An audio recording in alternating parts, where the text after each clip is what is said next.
Welcome back to Camp Out West. Today's a very special video for us here. It's been 14 months since we started documenting our journey on this YouTube channel after we sold our home and all our belongings to buy this 3-acre abandoned piece of land. And today, 14 months later, we received a really special delivery in the post. So 14 months ago when we filmed our first YouTube video, which we literally thought was going to be watched by our close family and our friends, we never thought we'd be getting this, which is a plaque that's been sent to us by YouTube themselves. And this is to celebrate our 100,000th subscriber. So amazing, and thank you, like all you people that are subscribed and are following us on this journey. We just didn't expect it. We thought we'd mark this milestone by sitting down and answering some of your most commonly asked questions, and also letting you know what we've got planned next. So if you're new to our channel, I'll just give you a quick overview. We are John and Emily, and we're a husband and wife living in Wales, and we bought this abandoned caravan park about 14 months ago, and we've been slowly renovating it with the dream to build our own tiny home and also opening up a Airbnb and glamping site on the land. So the most common question that we get asked is, what is the hardest part about living on the land? So for me, I think the hardest part has been trying to fit in all the work and renovations on the land around our full-time jobs. I didn't really anticipate just how overwhelming that would be and how limited time we would actually have to do everything on the land. I think it gets quite hard as well. You wake up every day, you look outside, and you're kind of surrounded by a mess, really. When we first moved on the land, it was a building site. And yeah, just trying to fit that in alongside our full-time jobs, as well as all of the filming and editing, it was just something I didn't anticipate being as hard. But it's so enjoyable, we love it, and we feel so lucky that we can watch it back. But that has been the hardest juggle, just trying to do it all alongside our full-time jobs. So for me, I'd say the hardest part for me, other than obviously like doing all the work on the side of the day job, because there's obviously endless things to do, is the weather. I think because we live in the caravan and we do live essentially on the top of a hill, so we just have to go out in all weathers and do the jobs. And then the other factor with the weather is like sleeping and things like that. Like when the weather's really bad and it's like gale force winds or it's raining relentlessly all night, everyone's got the romantic idea of like when you're on holiday, you're in the tent or you're in a caravan, you get that little drizzle of rain on the roof, which is like really soothing. Yeah, and don't get me wrong, the first couple of nights in the caravan, we were like, this is so nice. Yeah, but then when it's like full-blown downpours, like that little soothing thing is like deafening. And the caravan's like shaking in the wind. Yeah, a lot of the times it sounds like you're in a tumble dryer. It's so loud, and I also get a fear sometimes that the trees are just going to fall on the caravan and not that there's like big ones near us. Yeah, but you just get that fear sometimes. And then that kind of affects your night's sleep, and then that has like a knock-on effect on the next day. Yeah. I do think our sleep has been the worst it's ever been since we moved here, because we don't have an actual mattress. We just have like the modular caravan cushions. Just the cushions that make up the sofa. Yeah. And like we're saying, this is the hardest part. Like, we love living here. Yeah. But it's like when you have to think about what the hardest parts, they were the things that have kind of affected us the most: the sleep, the weather, and also the lack of time. Yeah. So our next question was asked by Frankie Offgrid. They are another YouTube couple, and they're from Wales originally, but they're now living in Portugal. Definitely check out their channel. But they asked us, what is our favourite thing about living on the land? So I'd say my favourite thing is, I guess, over the years that we've lived together, we've lived in like shared houses with like other people, flats, and even like our house that we sold. Like we lived in a terrace house, with neighbours all around. It's quite like a middle of town. It's quite loud. Where we are now, we've got like plenty of space. If you want to, you can just go and sit down. There's so much wildlife and things here. Like we're working outside. It's like so much more peaceful here than living in town and stuff. So I think that's like my favourite part, is just being in the countryside. And I think for me, mine is opening up the caravan door every morning and just telling Maggie she can go and play, and she just gets to run outside. And compared to our old house, we had a tiny garden, and it was quite boring for her. Whereas on our land now, she can like follow loads of scents. There's birds, there's baby mice, there's moles that she loves like sniffing around for. That's, I think, my favourite thing. And I also love the fact now that we're making little pockets on the land of like little areas we can go and enjoy. So we recently did our garden, and just having a new clean space we can go and sit in is just so relaxing.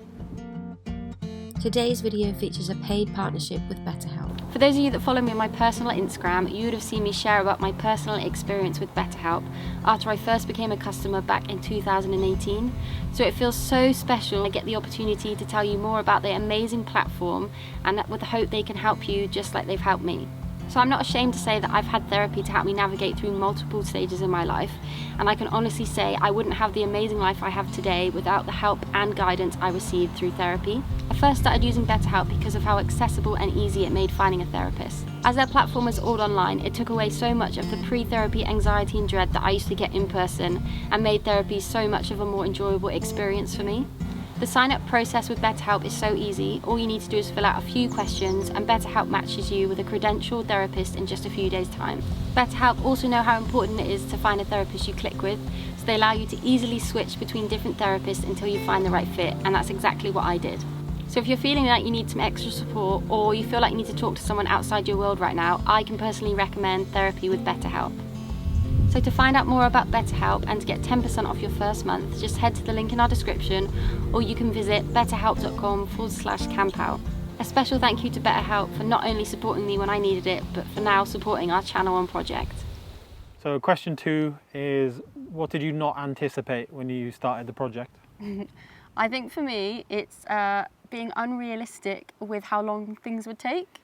When we moved onto the land in May last year, I had it in my head that we were going to be in our first cabin by Christmas. Yeah. And How that wrong were we? didn't happen. And everything we do on the land, because we're learning on the go, and most things that we do, we just watch a video on YouTube and we're like, great, we can do that. And then it comes to actually doing it, and something we thought would take a day or two takes us a week. So that has been something I really didn't anticipate, just how long each job would take. And what about you? I think, well, before we bought the land, obviously we had nearly a year of like waiting for the sale to go through, and I think we looked at pricing and everything then, and everything since then, like now it's like nearly 2 years on from when we were first looking at starting the project. Like the price of stuff is just wildly expensive now. Yeah. Like simple things, like I had plans when we bought the land that we'd get 2 like seagoing shipping containers, like really good quality ones, put like a roof across the 2 of them, so we'd have like an outside undercover space out of the weather. We'd have loads of storage. When I looked at that like 2 years ago, 2 containers and a roof over the top was like 3 grand. We've not even got a seagoing container. We've got like a site storage container. That's it. Yeah, which is and not that cost as 3 good grand. quality. So you literally got like half of what you thought you were getting, and it's not even as good. And you're just like, yeah, it's just costing crazy money. And then every project, like timber, I'm sure anybody that's got anything to do with construction knows that timber has gone up crazy amounts. In our old house, we built like a workshop shed thing in our garden, and that's where we kind of first figured out we could do some timber frame construction. I think if we were to build the shed that cost us then maybe 3 grand, that same shed is probably now like a 7 grand shed. Yeah, everything's doubled. Yeah. So that's also like why our projects are taking a bit longer, because obviously we're working every month to make the money to fund the project, so we're kind of having to wait a little bit longer then for each project. So I think from our initial, like, oh, we'll be in the cabin by the first Christmas. Yeah, the cabin from what we thought of it 2 years ago is literally twice the price. Yeah. So I think for me, one thing I didn't anticipate was just how easy I would adjust from living in a house to living in a caravan, because we basically camp full time. I shower outside. We don't do washing or laundry on site. We have really basic facilities, but it's been so comfortable and easy. yeah, I think we're both surprised at that. Yeah. Because we used to go camping, you know, maybe once a year as like a holiday, and obviously you only go for like a handful of nights, whereas I don't know how many nights is in 14 months. Yeah. I'm not good at maths. But obviously we've been camping now for 14 months, and it's literally like we go and manually empty our camping toilet like twice a week. You know, we're showering outside. Like if the weather's bad, we can't shower because it blows out the pilot light and things like that. It's like we don't have an oven. Yeah. So little things that we would think maybe we'd find really hard, 14 months in, it's just normal for us now. Yeah. So the third question is, what's one thing that you've learned since buying the land? I can answer this one easily. So the biggest thing I've learned is not to waste your money on second-hand tools or equipment.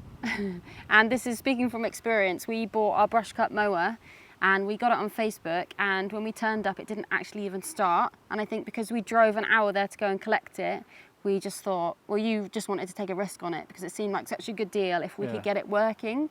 And it's just had issues ever since. I think it's broke about 5 times now. It's currently broken, it's caught on fire. We paid, what, about £400 in total from the servicing. Serviced, it probably cost us 550. So yeah, best advice, we should have just bought something new and something reliable rather than what we are stuck with now. And if you buy a piece of machinery, like that is like a mower or something, buy one that is actually sold in this country. That's an American machine that was probably distributed here ages ago and then obviously failed. So you can't get any parts for it. And I was even in contact with like small little mower dealerships in like Illinois or somewhere in America, and they were like, no, I won't ship to you. So it's like even the bits that you know that are there and you're willing to pay shipping, they won't ship them to you. Yeah, so yeah, don't buy something secondhand, and don't buy a piece of machinery that you can't actually get in this country, because if you need to get parts, you're kind of stuck. Yeah. And what about you? What's the biggest thing you've learned? I guess the main thing is like you don't need that much stuff. I think living in the caravan, like I wouldn't have dreamt if you'd have said to us when we met, however many years ago, that we'd live in that small of a space. And with the dog. With the dog. I think that's the main thing. Like you don't need that much stuff. You don't actually need much space. Yeah, that's it. So the next question is, if there was someone looking to do a project like this, what sort of advice would you give them?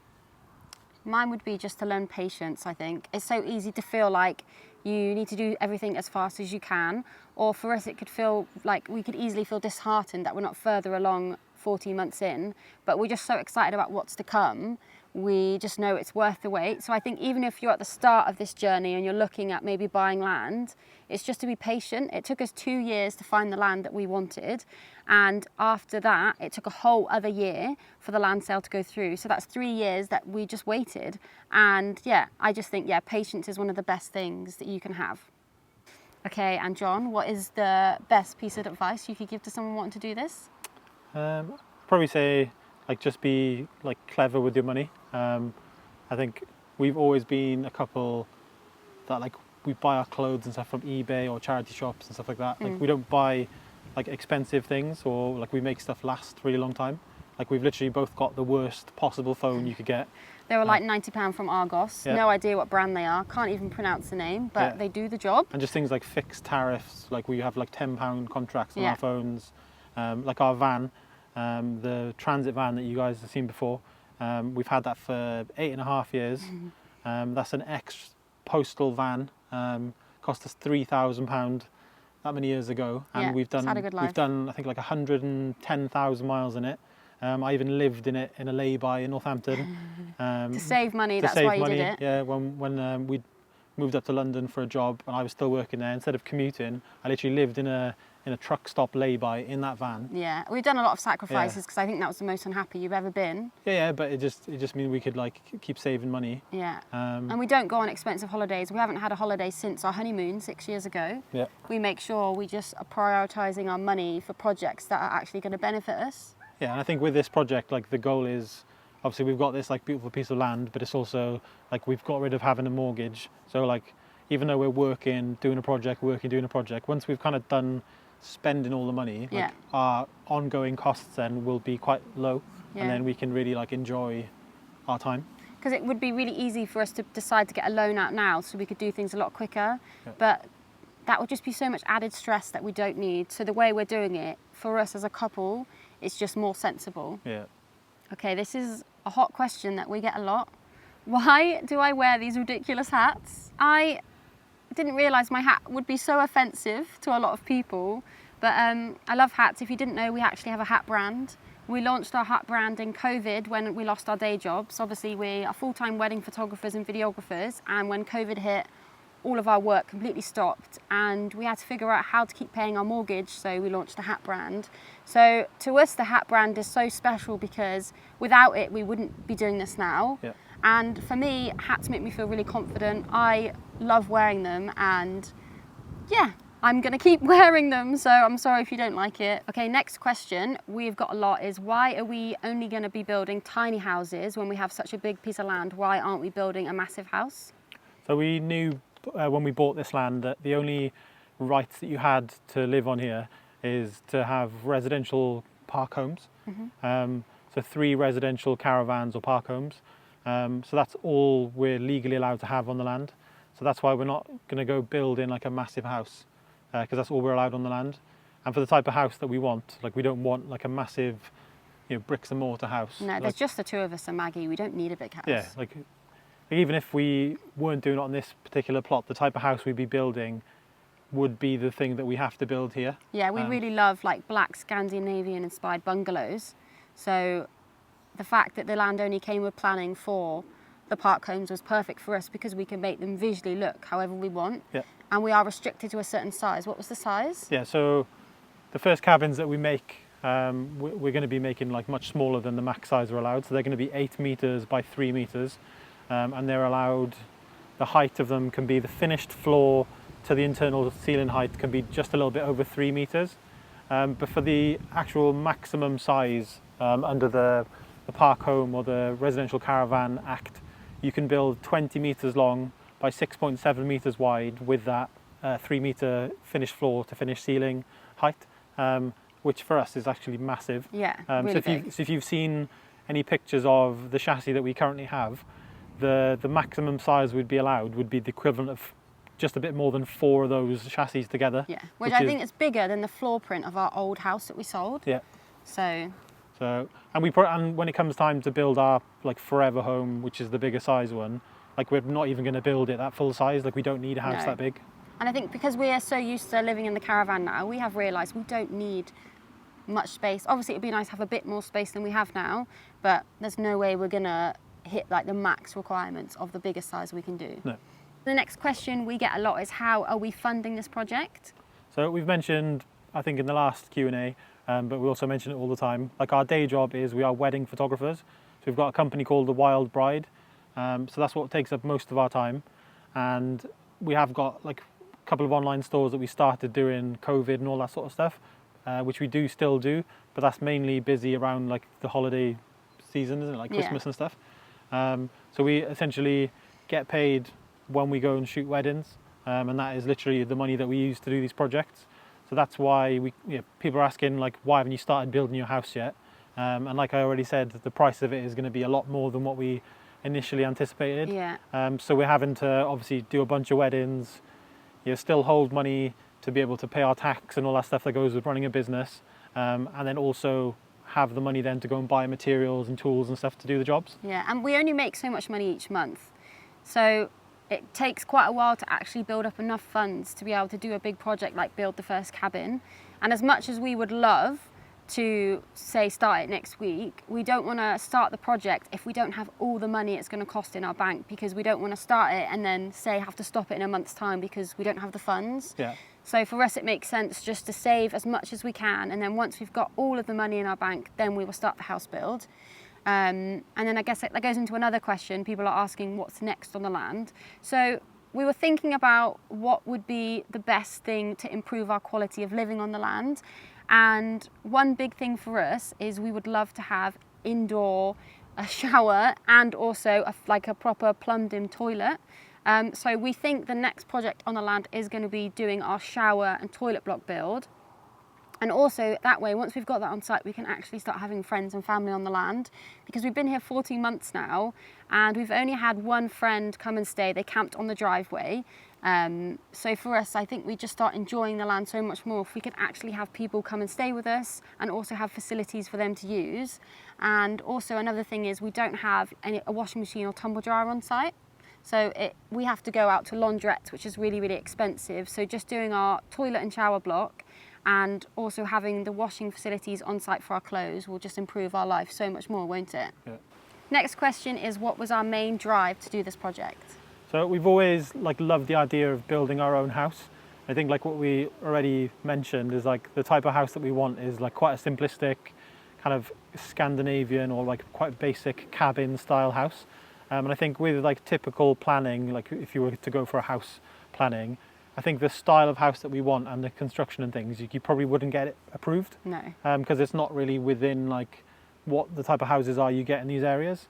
So that's a big factor. I think because we can build a house, we can make it like really efficient. So the house costs very little to heat and things like that. Because we've already got rid of the mortgage, that's like a big tie for us. So if we can have a house that, once it's built, costs very little to heat and to run, that just means that it frees up our time. Like, we're not going to have to work as much as like other people our age and things like that. Yeah, because our cost of living will be less. And I think for me, being financially stable was such a big drive for me. I've always wanted to be mortgage free. I've always wanted us to live within our means and not be stressed about money, because I had that a lot when I was growing up, and yeah, I didn't want that for us. And also, I have a condition called endometriosis, and it's really affected my ability to work over the years. I've always worked, but it's always made me fear of it getting bad enough that I'm not going to be able to work, and it does interfere with my job from time to time. So being able to create a new job on the land where if I am unwell, I just have a lot more flexibility. Yeah, and what it means with that is like creating like the kind of Airbnb, like holiday accommodation type stuff on the land, so that going forward, that's like something that we can use as an income. That means we don't have to do as many weddings and stuff like that. So like it means in the future we can have more free time to do the stuff that we love doing. Yeah, and if my endometriosis is really bad, because sometimes I have flare-ups and it is debilitating, I physically can't do anything, and I always have a fear that that's going to affect a wedding. Touch wood, it hasn't yet. So if I am having a flare-up and I can be at the comfort of my home and we've got guests that John can manage, it takes away so much pressure away, rather than if we're shooting a wedding.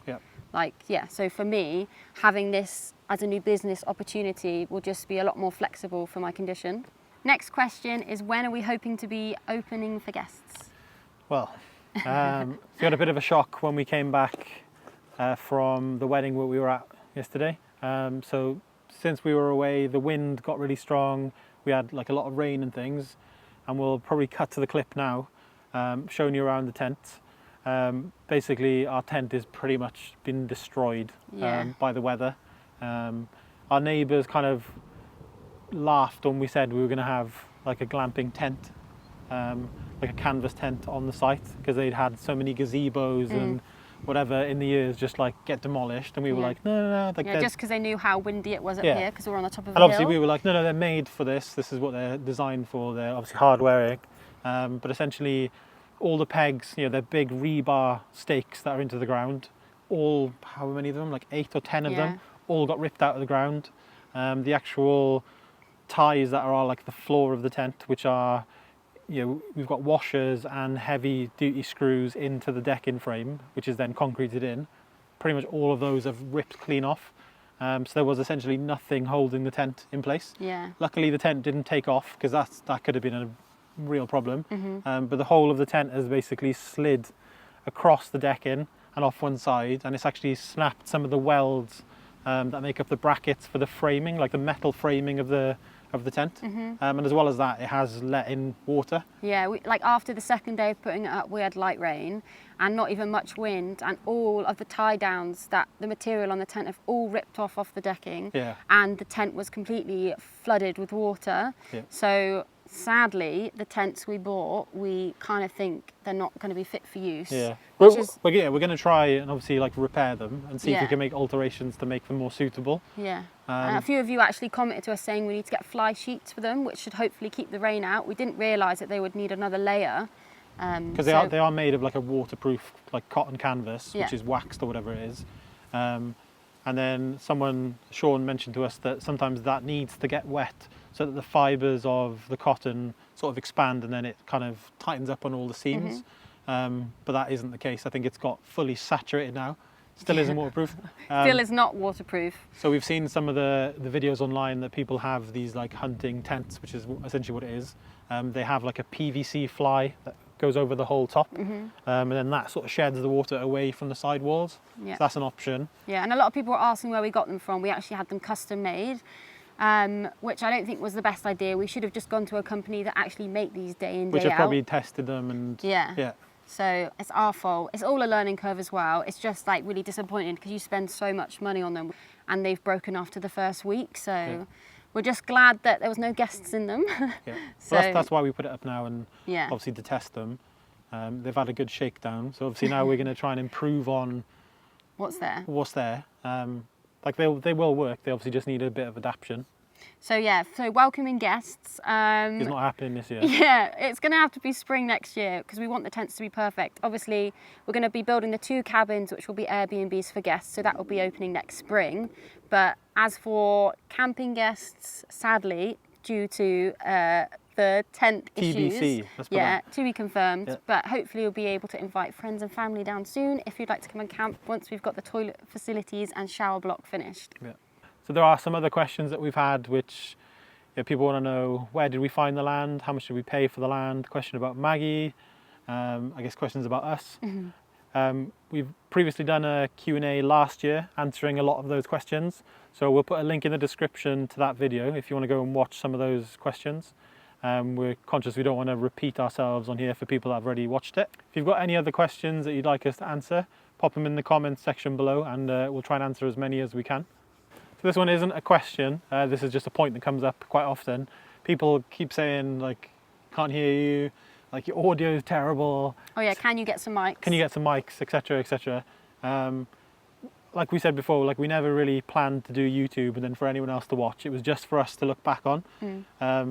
Clearly there's 100,000 of you that like what we're doing. So we thought it's only right for us to try and improve the quality of what we're doing. So we have bought some mics. Ta-da! We're here. Hello, hello. Oh, I nearly lost my hat. So even though, yeah, I think they're really cool. Like, you know, it's really windy today, and from what we tested, if you can't tell, it's really windy. Yeah, from what we tested, like you can't hear the wind. Yeah, fingers crossed. This is why we listen back to it now, and all you can hear is. Yeah. So hopefully, getting the mics will make it easier for people to follow along and actually hear what we say. And also, I think when we started YouTube, we weren't confident at all talking in front of the camera. Yeah. And as time's gone on, we've got more and more used to it. So mics just make sense. Yeah. Yeah, so we hope you enjoy them. Yeah, at the end of the video. That is the end. So that is the end of today's video, and we just want to say a massive thank you to all of you for watching and subscribing, because we know we wouldn't have been receiving this plaque from YouTube if it wasn't for all of you at home. So thank you so much. Yeah, we love reading all the comments and all the advice and stuff that we get in the comment section and all those DMs that we get. So please keep interacting with us. Like, we read all of the comments and we've literally learned so much stuff from everyone. So we're really grateful for all that advice that people give us. Yeah, but that is the end for today, and stay tuned for what we get up to next week. And don't forget, you can follow us on Instagram at CampoutWest to see what we get up to behind the scenes. But we'll see you soon. See you next time.